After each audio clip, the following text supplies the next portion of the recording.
The Cleveland Browns lose to the Seattle Seahawks 24-20. Just a heartbreaker, just to say the least. Heartbreaker. And before we even dive into it, Tristan, I just want to say this right off the bat.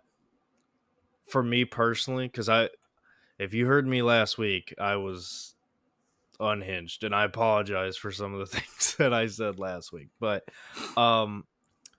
for me personally, it's not even that we lost, because I expected us to lose. I predicted us to lose.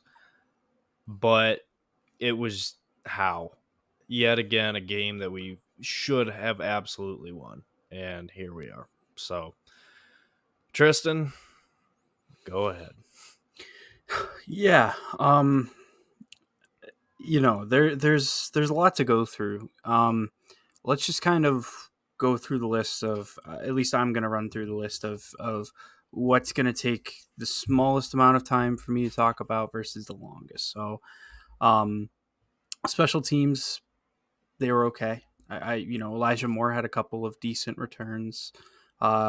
Kicker, we didn't ask too much of him today. I thought he was all right. Special teams, there's not a whole lot to say there. Defense. Listen, it was always going to be a tough ask to ask them to, completely shut down their weapons. Jackson Smith and Jigba, DK Metcalf, Tyler Lockett, and even like Noah Fant. I think he's a very solid tight end, very athletic. There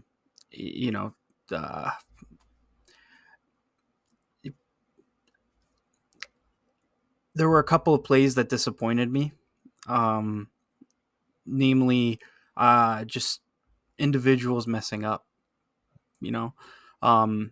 Jim Schwartz runs a heavy man scheme, and rightfully so, because we've been telling you guys, Derek and I, we were talking a lot about it when Joe Woods was around, but this is a team that was built to be a man defense. And, we're seeing guys, starting to kind of lose a step. I don't want to say like it's unrecoverable. It absolutely is. They're very much talented. They've very much proven it. And even for a very long stretch throughout this game, I thought they were very good. Outside of that first quarter, pretty much the second and third quarter, they were great. The first quarter was terrible. And then the fourth quarter, they just were not able to win us the football game, unfortunately. And we'll get into it, but whenever you have a quarterback who you have as your quarterback, you need your defense to win you a football game. But yeah, I mean, there's nothing really of note really on the defense too much. I didn't really notice anybody having like an unbelievable game. I didn't notice anybody having there were a couple of guys that I thought weren't great. Martin Emerson got beat a couple of times, but I mean, he's on DK Metcalf one-on-one. Mm-hmm. He's going to get beat, And he made up for it a couple of times. Oh, yeah. Yeah, absolutely. Yeah. He had the interception. He clamped him down a few times. I mean, listen, with the stats that DK Metcalf had against him, I don't really have a whole lot to say there. JOK made a few nice plays in this one, but he had a few where in the run game, he picked the wrong gap. Kenneth Walker picked the right one and cost us. It burned us, Yeah. You had on the final drive, we're not organized in your coverage. We haven't really been in situations where teams have run a lot of hurry up on us, and, it looked like a hot knife through butter. So, you trust Jim Schwartz to get that corrected. Defense is a hell of a lot better than what it was last week. That's for sure. But before I get into the offense, let me give you an opportunity to run through special teams and defense, because I know this offense segment's probably going to be a little Mhm. bit of a long, lengthier one. But what's your take on the defense and the special teams in this one? So special teams didn't really have a whole lot to say on it. I mean, D Hop did fine. You know, when we called on him, he was fine. Um, I thought it was interesting. Elijah Moore getting involved in the return game is something that's definitely an improvement for sure. So even though it wasn't anything critical, I think if that remains the case there, that's going to be beneficial down the road. Um, Defensively, I have a lot more to say than you do. So let me just we came out sleepwalking. The Seattle Seahawks came out on fire, and Kenneth Walker just that first play. I think he took it probably a good 50 yards. I think what it was that first run. At least 30. At least 30. Yeah. I mean, I think it was pushing more than that, but that was just a shot of juice into the arm of the Seattle Seahawks. I mean, that really kick started them. And for me, I think it was just a sloppy start defensively and kind of through that first quarter, especially. And then all of a sudden, it was like, no, the defense that is the Browns started to show up. Maurice Hurst, yet another fantastic game out of him. He's one of the few bright spots. Go ahead, Tristan. Oh, I was just gonna say I forgot to talk about him. He had a great play, and Yeah. um, just great individual effort. hmm Absolutely great individual effort. How about Maurice Hurst dropping back into coverage, tipping a ball, and picking it himself? Yo, That was I incredible. I laughed so hard. I mean, like, genuinely, like, football, it gives you every emotion possible. Yeah. Like, during that game, I was like super tense and like, oh my god. And then that moment happens, and I'm just sitting here, just like, just laughing Yeah. my Like ass off, how? because you have like a 300-pound ballerina out there is essentially what hmm it was. So, yeah, it was insane. But yeah, keep Well, going, keep going. okay. So for context, especially on that play, so I was at for the first half into halfway through the third quarter, I would say. I was at work. And then I was driving home. And I believe I could be wrong, but if I remember correctly, that play happened when I was driving home. So you got a picture. I'm trying to focus on the road, but also, you know me, I'm not going to miss the game. So for legal reasons, this is all a joke. But I'm watching both, right? And I just see Maurice Hurst just bam, catch it, and then take off running. And I'm like squinting at my phone. I'm like, did that just happen? Like, am I seeing this? Seeing things? And yeah, what an effort out of Maurice Hurst today. He was definitely one of the bright spots on the defense for sure. Um, there were some guys that I thought had some pretty good games. Greg Newsome, I mean, he is dealing with an injury now. Off the top of my head, I don't know exactly what it is. Um, On the broadcast, they said it was a groin. okay, well, oof, that ain't good. Especially not for a corner, but yeah, I thought he had a really good game. There was one play in particular, I think it was on Lockett. I want to say it was on Lockett where he just completely shut him down. The ball was still thrown his way, and then he made a play and knocked it out. There was a couple occasions where I thought the secondary, just in the pass defense, made some big time plays. Martin Emerson is unreal. I mean, he is a stud. He is a stud. We're in what, year 2 of him now? This is Yep, his year second two. year. Mhm. We're in year 2 of him, and he's only getting better. It's crazy that we've got 2 years left of his rookie deal. Oh, It's yeah. crazy to think about that. Yeah. No, he's a freak. And think about this secondary it was his biggest test was really against that combination of Lockett, Metcalf, and JSN. And yes, they for sure got the job done. I mean, they won the game. And of course it had to be a Buckeye. It just had to be one of our guys that ruins it for us. Just like Garrett Wilson last year with the Jets, just had to be JSN. But nevertheless, the Seahawks receiving core, they got theirs, but I also think the Browns secondary got theirs. I think Delpit had an interesting game, was not his strongest game. Neither was Juan Thornhill. I thought he struggled today. I actually think Juan Thornhill struggled quite a bit today. But the linebacking core, you mentioned it. I think it was just a lot of guessing that went wrong. I think the Seattle running backs, for the most part, because they got away from running the ball.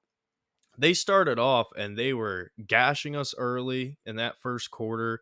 Then they started balancing things out, and then they just completely went away from it. And Tristan, later in the game, it wasn't all Kenneth Walker because he finished with like 60. I want to say like just about 60 yards or something like that. But Zach Charbonnet, rookie, came in and looked electric. I mean, once they went back to running the ball, they were moving. So I think a lot of this game was very weird from the Seahawks side of things as far as play calling goes. And I thought the Browns defense adjusted well. I thought they turned it up. I thought they did enough to get the job done. However, this is the problem I want to get into. And this leads into a totally different conversation, but like you mentioned, with the quarterback that you have, your defense has to win you the game, right? Against the San Francisco 49ers, the same exact scenario happened here where the Browns needed them to not go down and score. And the 49ers blew through that defense like a hot knife through butter, like you said. Only difference is you were playing in Cleveland, Ohio on a terrible weather day. You were playing in Seattle on a fine weather day in their stadium. And why this is now the second time that this has happened, I don't really know. And I know you mentioned the hurry up side of things. I don't know if that's the case or just they were tired, but this is not okay. I mean, you have in the most critical times, you have to be able to go win. That's what good teams do. And this defense just let it up. And it's a bit concerning for sure. That Seattle line, that's not great. I thought did a pretty fine job of containing Myles Garrett. He had his moments, but like wasn't like last week. Our defensive line as a whole was not really doing a whole lot of anything crazy. I mean, we were getting pressure, but we weren't really getting home. I think Seattle's just that good. They are a good football team. They really are. And I'm not just saying that because we lost. I've said it before, but yeah, the weapons they have, they could definitely be a special team. It's just unfortunate that the defense wasn't consistent through the whole game. And one last thing before I let you go. I'm not blaming him, nor should anybody blame him. But if Cam Mitchell took that pick six to the house, if he would have just held on to that ball, man. I was gonna bring that up. Yeah, Ugh. because ultimately it was two plays that were our doing that could have iced this game. It was the ball that PJ threw to Amari in the end zone. He had Elijah Moore wide open on a crosser. That if he throws it to Elijah, I mean he walks in for six. Yeah. And then that Cam Mitchell play, if he would have caught it, it would have been six on the board. Those two plays alone get you up 11 more points.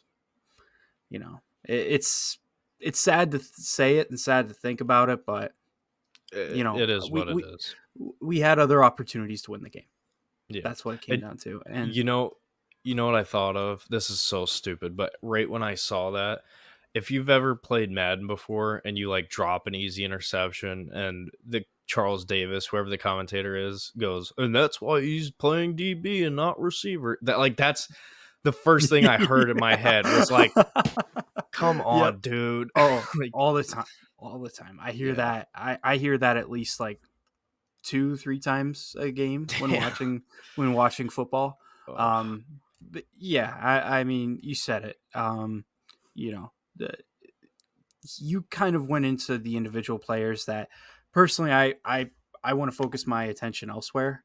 Because I agree with everything you said about the guys who played bad and guys who played well.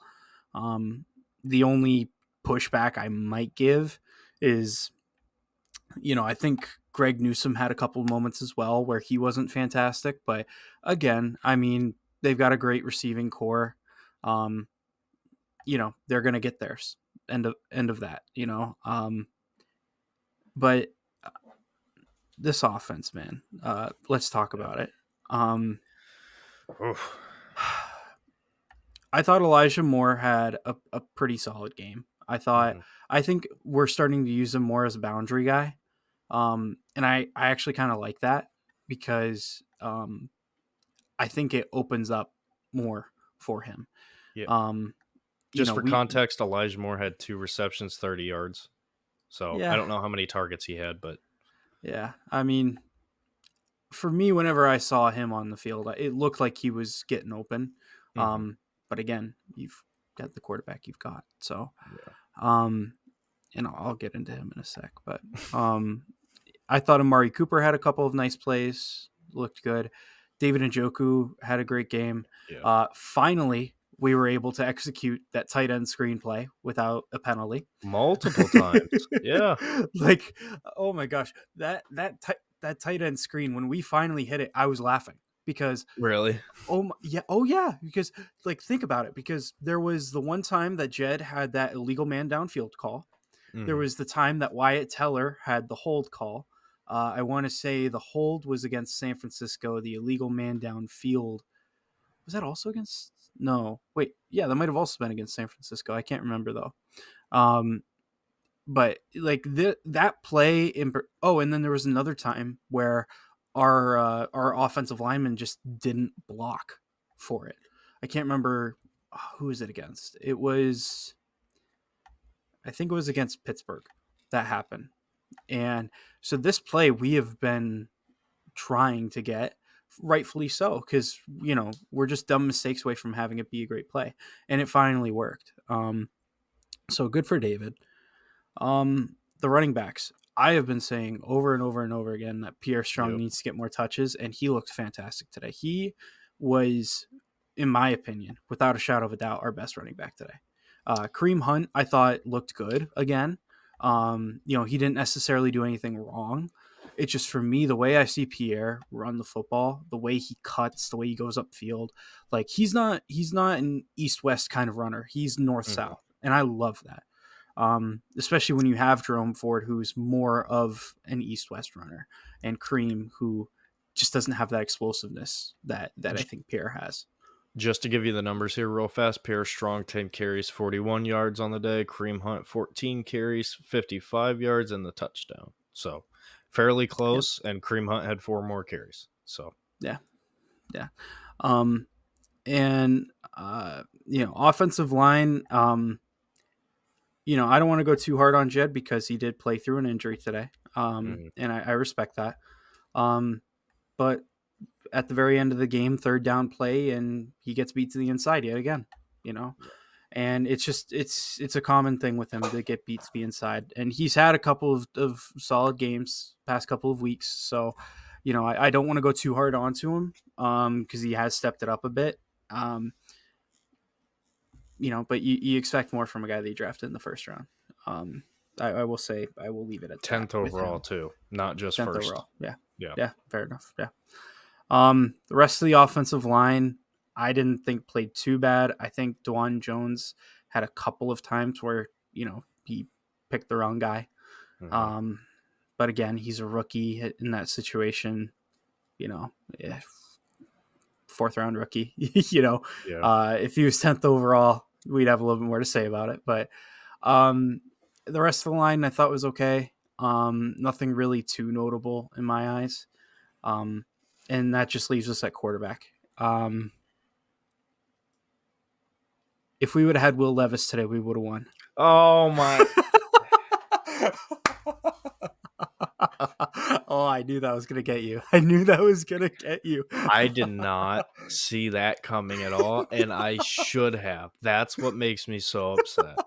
I did not even that wasn't even a possibility of a sentence for you Yo, to say, I've and been holding this back the whole mm, podcast to just dish it just like this. Will Levis was fantastic today. okay, I don't here. know if you guys saw. Ready? Ready? Have your floor. Go ahead. Thank you. Um, I so first things first. I went back a few weeks ago and I looked at our predictions for like best college quarterbacks, and both of us at that time, neither of us had Anthony Richardson on our top four. Neither of us. At least if I'm remembering correctly, neither of us had him in our top four. Uh, my saying was because he couldn't throw. That was a hot take. Um, but you didn't argue against me, so neither of us had him in there. What was our Um, list? I'm so curious now. it What was our was lists? the guys that we ranked were Hendon Hooker. Oh, that's right. Yep. Yeah, it was Because like this was Hendon before Hooker. Hooker got hurt. That's what it Yeah, was. Yeah. yeah.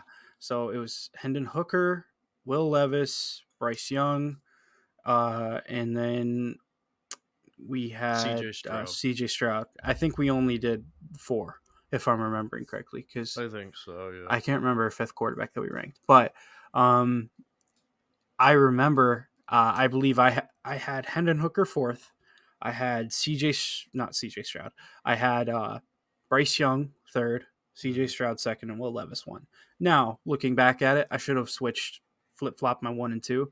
I still feel comfortable about putting Bryce Young at three. Like personally, like I just don't think he's an impressive pocket passer, and I don't think he Wait. handles pressure well. But that was my list. Um, So what you was put mine? Will Mine Levis had to fourth. have been You yeah, had mine had to have been Levis Levis fourth. 4, Bryce 3, Hooker 2, CJ 1, Yeah, I would I imagine. think that's what you had. Yeah, Cuz I want to say. at one point, I don't know if it was documented, but I know at one point I had Hooker at 1 cuz CJ was Hmm. playing terrible and I Yeah. flipped him. I was like, "All right, I'm done." Whoa. Holy. So Will Levis, if he was our starter today, we would have won. Uh, but as far as the rankings that we were talking about, um, yeah, no. So neither of us had Anthony Richardson. I had Will Levis ranked one. I should have had him ranked two when I look back at it. That was the one change. That was the one ranking that I was kind of about, but I ended up going Will Levis just because it was a hot take. But listen, um, you saw it today. He's a solid quarterback, and he looked great today. And I mean, he did more than Ryan Tannehill's done all season. So without a shadow of a doubt, he'll be the starter from here on out. And I think it is fairly safe to say that Will Levis is going to win me a bet because, in case if you forgot, Derek, you bet me that Hendon Hooker was going to have a better rookie year than Will Levis. I'm pretty certain that was the bet, but I can't remember if I don't know if we talked about it. We're going to have to Yeah. revisit this because there's no way that bet's standing. Hendon Hooker has not taken a snap. Okay. It's okay. It's okay. I'll let it slide. I'll let it slide. But Mhm. We'll but revisit it. but That's yeah. okay. The whole reason why we talked about Will Levis in the first place was because of PJ Walker. So uh Okay. so let's get back to PJ Walker. Here's the thing, man. PJ Walker, I thought he actually played all right.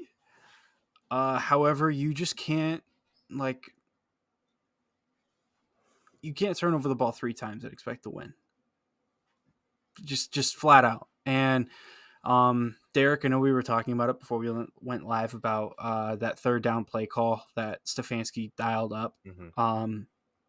And a lot of people hate it, and a lot of people are saying things like he needs to be fired for that play call, and you know all this other BS. And that's exactly how I feel it is. I think it's BS. I think that you had a quarterback who was rolling and who was throwing the ball well, and you want to ice the game, right?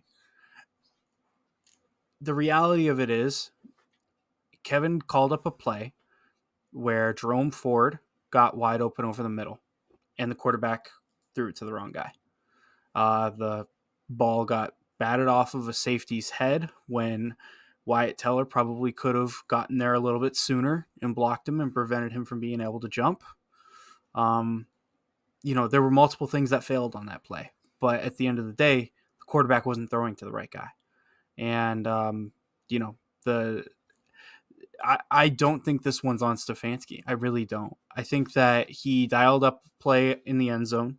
That if PJ doesn't just lob it to Amari and looks over the middle and sees he's got Elijah Moore with a walk-in touchdown, that's points on the board. We were talking about how we thought the Seattle defense was really good, and it was good. It was good. They had some really nice plays, and yet Kevin still dialed up 20 on him with PJ Walker as the quarterback, and with the quarterback that turned the ball over 3 times. So I mean, it's I you know Kevin as a head coach can only do so much within a given play.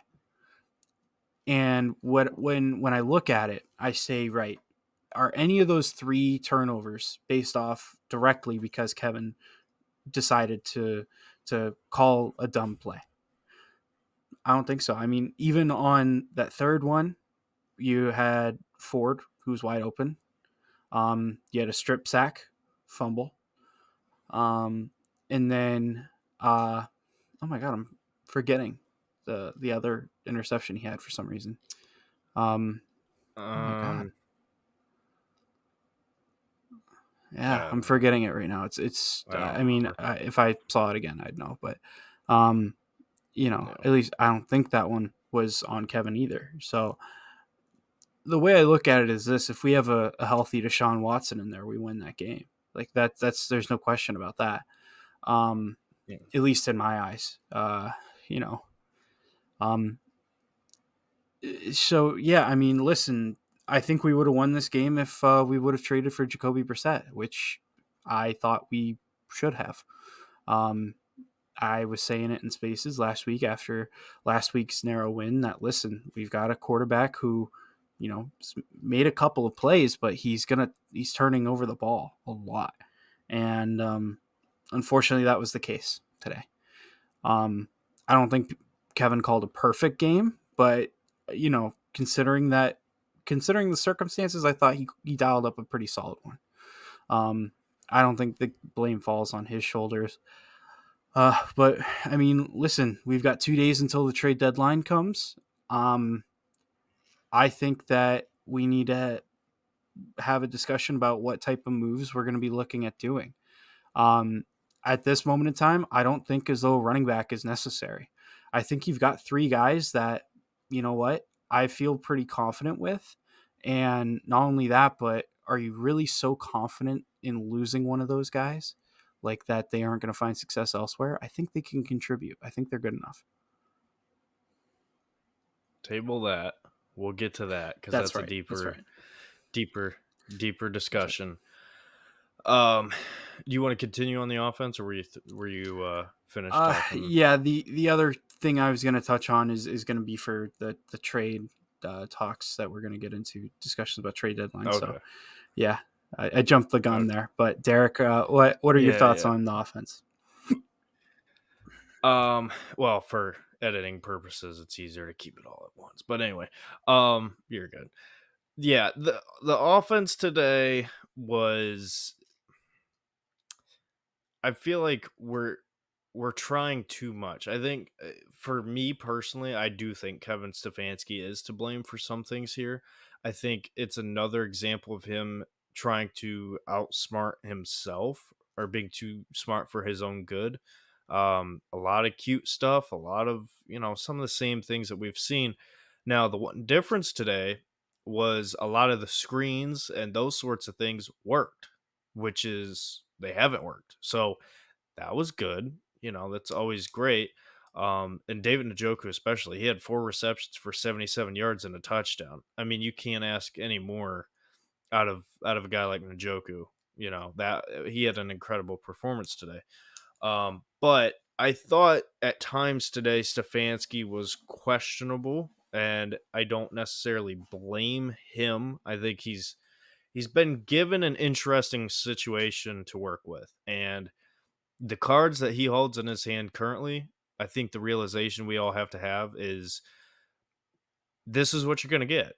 You can beat bad teams, but once you face a team that can find ways to beat you, You have to be able to win. I mean, yeah, the Browns have a great defense.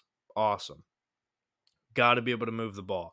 And PJ Walker today, 15 of 31, 248 yards, a touchdown, two picks, and he had the fumble.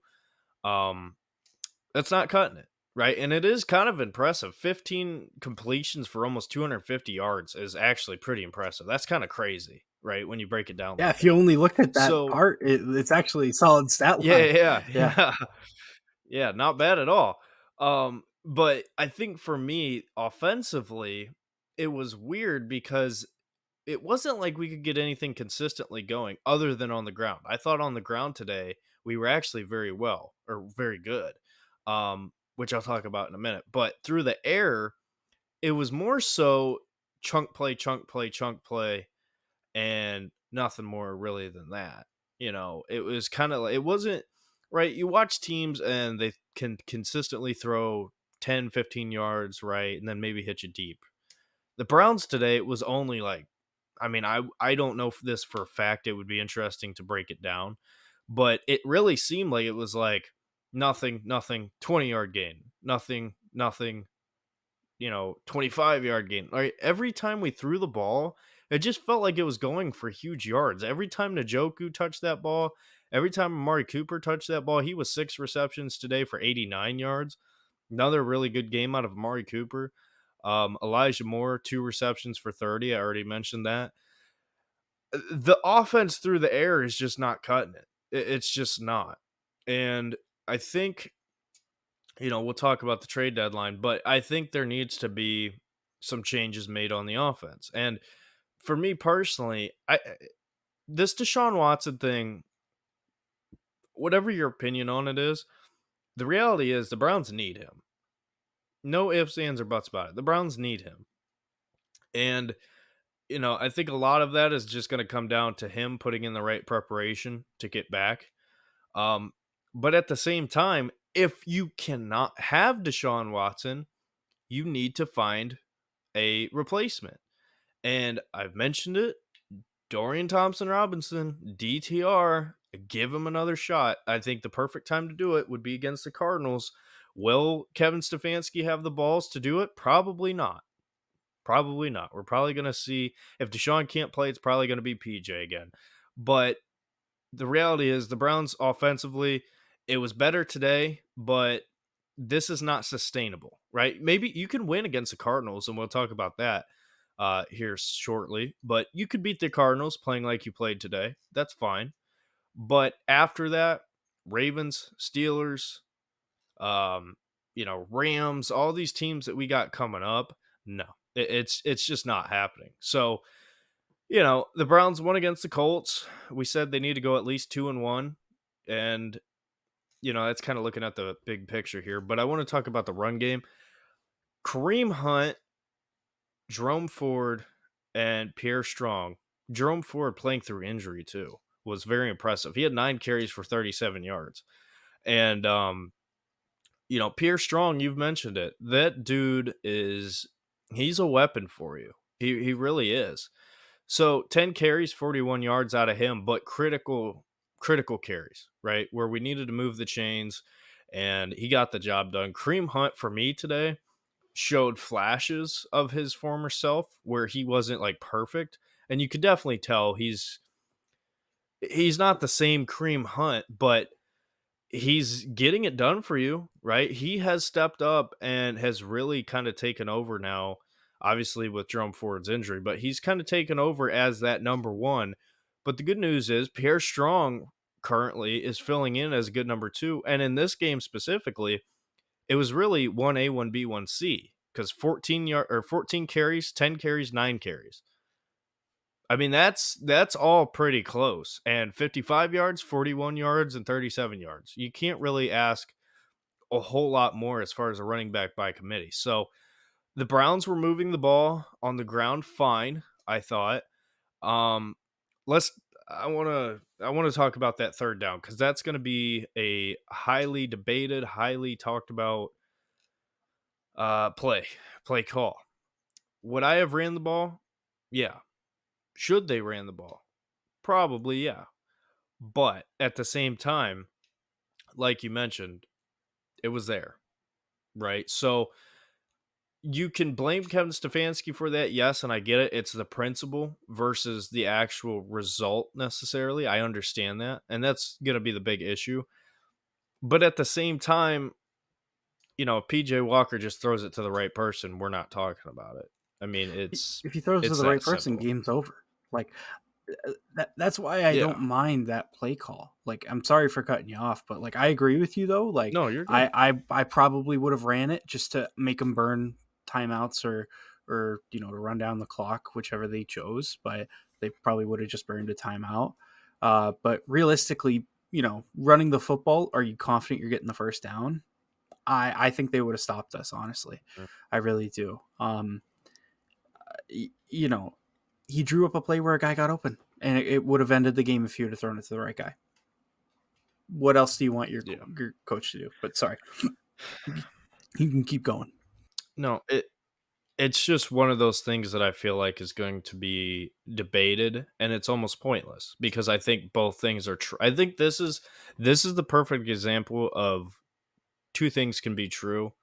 But based on your opinion, you're gonna pick one side of it. That's just for me. That's what it is. I don't hate Kevin Stefanski, but I also don't love him. I'm kind of like I float back and forth week to week on Stefanski just because that's how he is too. So yeah, a couple other things kind of before we shift to the trade deadline with this game. Um, Browns had a time of possession of 36 minutes 40 seconds to the Seattle Seahawks 23 minutes 20 seconds. So the Browns were controlling the clock. They did their job there. Seahawks had two turnovers, the Browns had three. And for me it just comes down to just execution. I mean, it was there. There were times today where it was there, and PJ just couldn't get it done. And I think a big problem with PJ is he holds onto the ball way, way too long. Like almost it's it's almost a liability how long he holds onto the ball because it's bad. We thought Deshaun held onto the ball. No, he holds onto the ball. Um, but the Browns should have won this game. Absolutely should have won this game. Just a tad bit better quarterback play, and you do win the game. So, again, I will campaign for PJ Walker for DTR to get another shot. I think it's only fair. I think he absolutely deserves another shot, and you shouldn't judge him based on a 2 hour preparation. And So, to add on to that, I actually here's what I'll say: if you can get a trade for Jacoby Brissett, scrap that. But what I will say is, if you're yeah, not yeah, going to trade for Jacoby, 100% agree. Throw DTR in there because yeah, it's not like we're not getting worse than the league quarterback play from our quarterback. Like yeah, it's exactly. bad when you're comparing your quarterback to Kenny Pickett. Like that's you're in the basement now. So yeah, Who's gonna be hurt?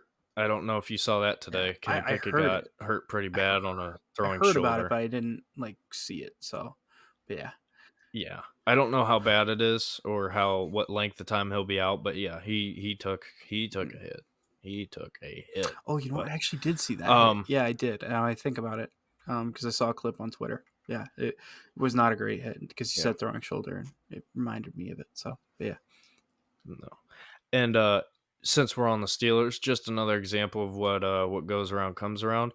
Mika Fitzpatrick is sidelined for who knows how long with a non-contact injury. So looks like he possibly could have significantly hurt himself.